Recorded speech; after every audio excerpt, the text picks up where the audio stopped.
তো বন্ধুরা, বিস্তারিত যাওয়ার আগে আমরা একটু আলোচনা করি। আগামী 18ই ডিসেম্বর বৃহস্পতিবার কলকাতা চলো, ঠিক আছে? একটা বিশাল বড় আবারও আন্দোলন। কারণ আশা করি আপনারা জানেন আমাদের দাবি কী রয়েছে।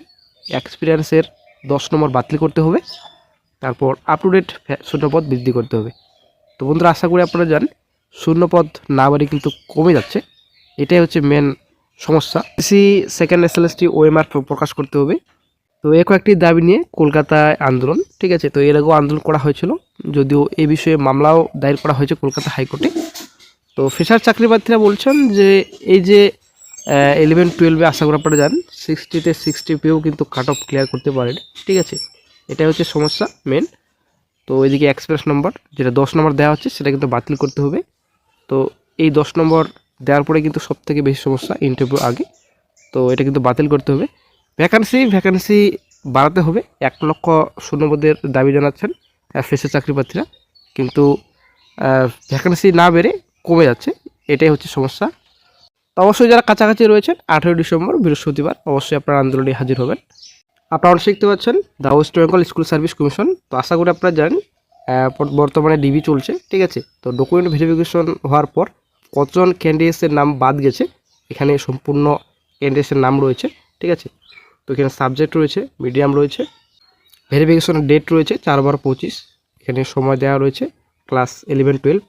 তো list of candidates found to be disqualified for interview and lecture demonstration after verification phase. তো দেন চলে আসছে নেক্সটে। তো প্রথমে রয়েছে সেল নাম্বার, তার নাম রয়েছে, রোল নাম্বার রয়েছে, এখানে কারেন্ট, এখানে জেনারেল রয়েছে, এবং আপনাদের এখানে বোর্ড নাম্বার, তারপর কারেন্ট স্ট্যাটাস রয়েছে।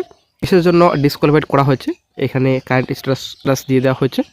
তো প্রথমে আপনারা শিখতে পাচ্ছেন এখানে সম্পূর্ণ ডিটেলস রয়েছে অ্যাবসেন্ট ইন ভেরিফিকেশন। তো ভেরিফিকেশনে যায়নি বলে স্ট্যাটাসে দেওয়া হয়েছে, ঠিক আছে? আরেকজনের নাম রয়েছে তো রিজেক্টেড ডিউ টু ওভারেজ। তো ওভারেজ হওয়ার জন্যই কিন্তু এখানে রিজেক্ট বাতিল করা হয়েছে, বয়স বেশি হওয়ার জন্য কিন্তু বাতিল করা হয়েছে, ঠিক আছে? তো তারপর এটা আপনাদের rejected to due to overage, তারপরে অ্যাবসেন্ট ইন ভেরিফিকেশনের সময় অ্যাবসেন্ট ছিল। তারপর চলে আসছে নেক্সটে, আরও আপনাদের রয়েছে এখানে rejected as medium opted for has not been studied in any level, ঠিক আছে? তো যে লেভেলে অ্যাপ্লিকেশন করা হয়েছিল ভেরিফিকেশনের সময় কিন্তু কোনো রকম ম্যাচ হয়নি, ঠিক আছে? তো তার জন্য কিন্তু রিজেক্ট করে দেওয়া হয়েছে। তারপর অ্যাবসেন্ট ইন ভেরিফিকেশন অ্যাবসেন্ট ছিল। তো এখানে রয়েছে rejected as medium opted for has not been studied. তো তারপর চলে আসছে নেক্সটে rejected to overage para teacher. তো প্যারা টিচার যারা রয়েছেন ওভারেজের কারণে কিন্তু রিজেক্ট করে দেওয়া হয়েছে, ঠিক আছে? তো আরেকজন এখানে রয়েছে not in cut off due to category change, previous category SC, current category general, total mark 42, cut off 56, ঠিক আছে? তো ক্যাটাগরি চেঞ্জ হয়েছে, যে ক্যাটাগরিতে অ্যাপ্লিকেশন করা হয়েছিল তো ভেরিফিকেশনের সময় সেটা কিন্তু জেনারেল হয়, জেনারেল হওয়ার পর জেনারেল কাট অফ ছিল 56, কিন্তু টোটাল মার্কস ছিল 42, তার জন্য কিন্তু রিজেক্ট করে দেওয়া হয়েছে। তো তারপর চলে আসছে নেক্সটে কী কী কারণে রিজেক্ট করা হয়েছে। তো অ্যাবসেন্ট ভেরিফিকেশন ভালোই রয়েছে, ঠিক আছে? তো তারপর নিচে আরও রয়েছে, এটা আপনাদের বেঙ্গলি মিডিয়াম, এখানে সাবজেক্ট রয়েছে উপরে, ঠিক আছে? তো এখানে ভেরিফিকেশন ডেট রয়েছে। তো তারপর চলে আসছে নেক্সটে এখানে rejected due to non BEd, আপনারা অনেক শিখতে পাচ্ছেন নন বিএড ছিল, তার জন্য কিন্তু রিজেক্ট করা হয়েছে, ঠিক আছে? তো এখানে তারপর চলে আসছে নেক্সটে, এখানে সেম একই রয়েছে, rejected due to subject opted for studied at master degree level. এখানে rejected due to non BEd এখানে রয়েছে, আপনারা অনেক শিখতে পাচ্ছেন। তো ভালো ক্যান্ডিডেটস রয়েছেন এখানে। তার অ্যাবসেন্ট ইন ভেরিফিকেশনও রয়েছে, আপনারা অনেক শিখতে পাচ্ছেন। তো তারপর এখানে রয়েছে আপনারা শিখতে পাচ্ছেন not in cut off due to change of experience mark, previous experience score 10, current experience score 0, total marks 59, cut off 69, ঠিক আছে? তো এর আগে যে এক্সপিরিয়েন্সের মার্ক ছিল তার জন্য কিন্তু 10 দেওয়া হয়েছিল, কিন্তু বর্তমানে এখন এক্সপিরিয়েন্স স্কোর 0, তারপরে কিন্তু কাট অফ হয় 69, কিন্তু নাম্বার পেয়েছেন ইনি 59, তার জন্য কিন্তু রিজেক্ট করে দেওয়া হয়েছে। তো তারপর এখানে কাট অফ এখানে রয়েছে ক্যাটাগরি। তো ক্যাটাগরি প্রথমত আপনাদের ইডাব্লিউএস ছিল, তারপরে জেনারেল হয়েছে।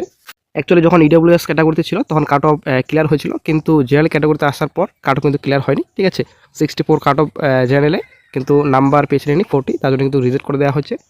তো এখানে অনেক রয়েছে, তো অবশ্যই দেখে নেবেন। এখানে 18, 11, 25 তারিখের ভেরিফিকেশন বেঙ্গলি সাবজেক্ট। তো অনেকজন কিন্তু বাদ পড়েছে। তো আমরা যদি একটু দেখি কতজন ক্যান্ডিডেটস বাদ পড়েছে। টোটাল 96 পেজ রয়েছে, ঠিক আছে। তো টোটাল ক্যান্ডিডেটস এখানে রয়েছে 1327, ঠিক আছে।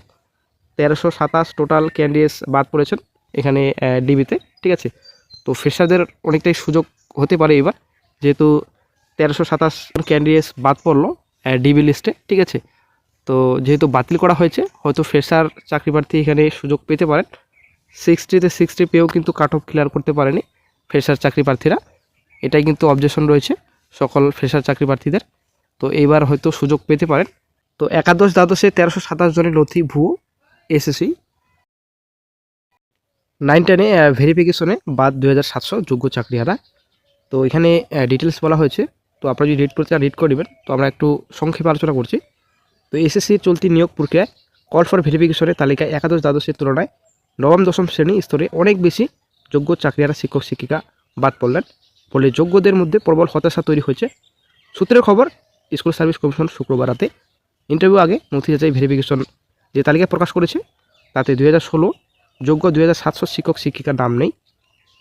তো আশা করি আপনারা বন্ধুরা বুঝতে পারলেন, 2700 যোগ্য শিক্ষক শিক্ষিকার নাম কিন্তু নেই ভেরিফিকেশনে, ঠিক আছে। তো এখানেও কিন্তু প্রচুর ফ্রেশার বাদ গেছেন। যোগ্য শিক্ষক শিক্ষিকা বলছেন 2700 বাদ গেছেন। ওইদিকে আশা করি আপনারা জানেন নিয়োগ শেষ হবে না 31শে ডিসেম্বরের মধ্যে। তো পর্ষদ সুপ্রিমে কিন্তু যাচ্ছেন, আশা করি আপনারা জানেন। আপনারা অনেক শিখতে পারছেন, ডায়েরি নাম্বার এখানে দেওয়া রয়েছে। পর্ষদ কিন্তু সুপ্রিমে গেছেন, এমএ দায়ের করেছেন, সেখানে কিছু মডিফিকেশন চেয়েছেন, ঠিক আছে। তো ডিসেম্বরে কিন্তু নবম দশমের শিক্ষক নিয়োগের নথি যাচাই ডিসেম্বরের মোটামুটি তৃতীয় সপ্তাহের দিকে ভেরিফিকেশন হতে চলেছে। তো বন্ধুরা, non teaching staff group C এবং গ্রুপ ডি পদের পরীক্ষা কবে নাগাদ হতে পারে? তো গতকালকে কিন্তু চ্যানেল আপডেট দেওয়া হয়েছে। আমাদের কিন্তু সকলে আশা ছিল যে জানুয়ারি মাসে পরীক্ষা হতে পারে।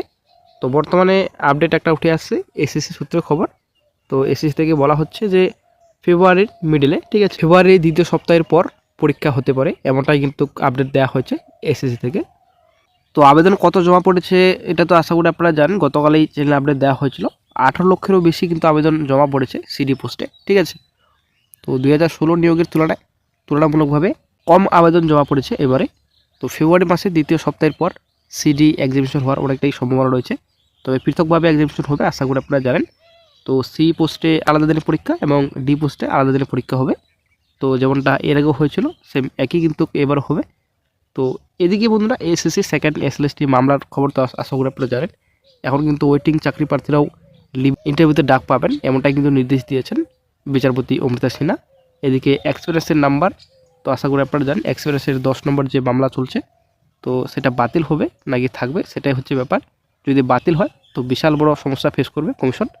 যদি সব ঠিকই থাকে, ইন্টারভিউ পরে যদি অ্যাড হয়, তাহলে হয়তো এখানেও প্রচুর সমস্যা হতে পারে। রুলস রয়েছে এক্সপিরিয়েন্সের নাম্বার, অ্যাকচুয়ালি এই যদি এক্সপিরিয়েন্সের যে নাম্বার রয়েছে এই রুলসটা যদি পরিবর্তন হয় কিংবা যদি বাতিল হয়, তাহলে কিন্তু পুরো প্যানেলটাই কিন্তু ভেসে যাবে, ঠিক আছে। যে এক্সপিরিয়েন্সের নম্বর সেটা কি বাতিল হবে নাকি ইন্টারভিউ পরে হবে? ইন্টারভিউ পরে হলেও কিন্তু অনেকটা ঝামেলা আবারও, ঠিক আছে।